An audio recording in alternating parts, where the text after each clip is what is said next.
We have another Class D amplifier here. This one is the specification for this one is 250 watts per channel at 8 ohms load and 500 watts at 4 ohms. So this is a stereo Class D amplifier. So this weighs around 900 grams, just short of 100 grams for 1 kilogram. Let's look at the dimension of this one. The length of this one is around 170 mm, and on this side around 130 mm. Now let's look at the amplifier. First we're going to look at the output side here. So we have a speaker output here, speaker output on the center side and negative on the side, and we have a speaker protection relay here, and we have a shielded inductor. As you can see, the inductor is a little small. The other version of this amp, the other manufacturer of this one and the other sellers has a bigger inductor, but they also cost a little bit more. We have our output transistor here.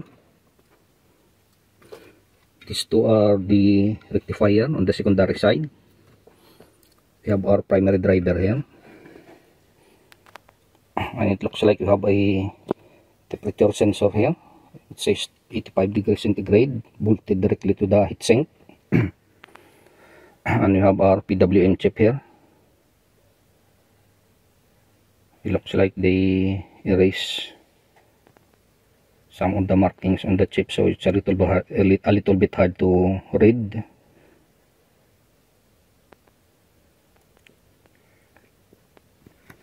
Okay, so let's look at the AC input primary side. So we have our AC input here. This is the live side with the live connection, and this is the neutral, and the ground is this one here. The heatsink is also, I believe, a ground. We have 2X capacitor here and then one common mode choke. We have 2 NTC resistor here. What this does is limit the inrush current. And we have our bridge rectifier here. It's 2510, so this is a 25 amp bridge rectifier, but it doesn't have a heatsink, so it will not be able to do 25 amperes because it doesn't have a heatsink. I'm not really sure about the specs of this one. I think this can do 5 amperes at 100C, maybe 6 amperes. I have to check the data sheet for this one. And we have to provide to primary capacitor here, 1000 UF, 250 volt. Okay, that's Nippon Chemicon, if that is a genuine one.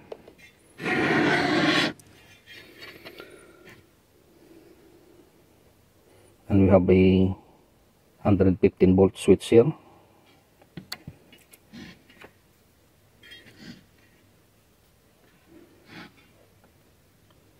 We have a big transformer here.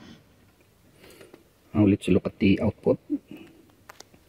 It has a auxiliary DC output.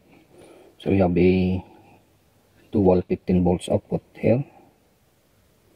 So that's dual 15 volt and 24 volts output for the fan. You can also use this for other to power other stuff, but one of these can be used to add the fan, because this amp will do a lot of heat. What's nice thing about this dual 15 volts output is it is supplied by the linear regulator, so this output is good to be used for preamp or tone control. So you can see we have the 7815 and the 7915 here. Okay, so that's 7815, 7915 linear regulator. We have our input here.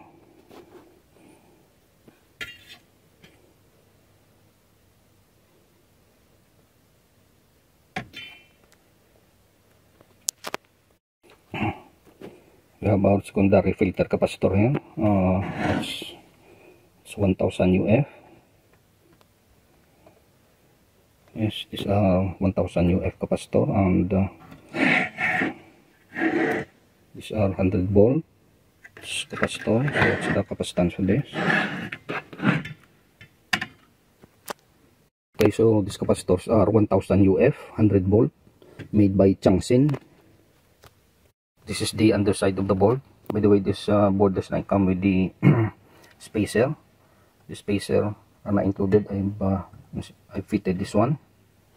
So let's look at the soldering.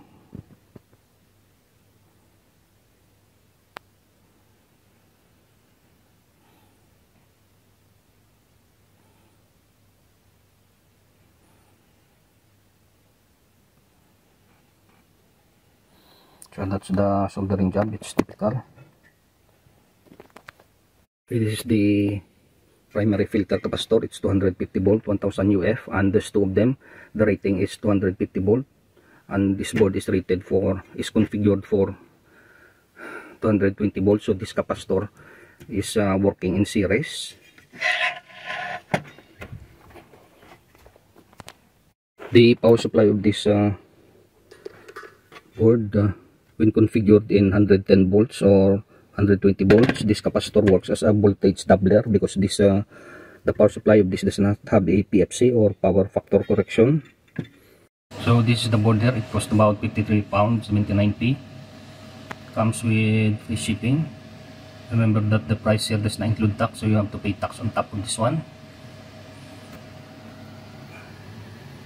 So the listing for this amp is 1000 watts, 2 channel, so 500 watts each channel, with built-in power supply.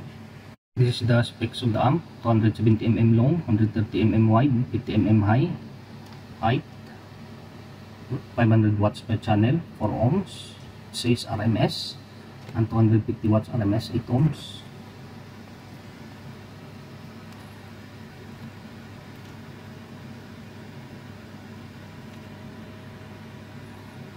It says the 15 volts output can do 1 amp. Okay, that's it for today. Thank you for watching. Please subscribe. I'll make a part of this video to test this board there, if this can deliver its rated power.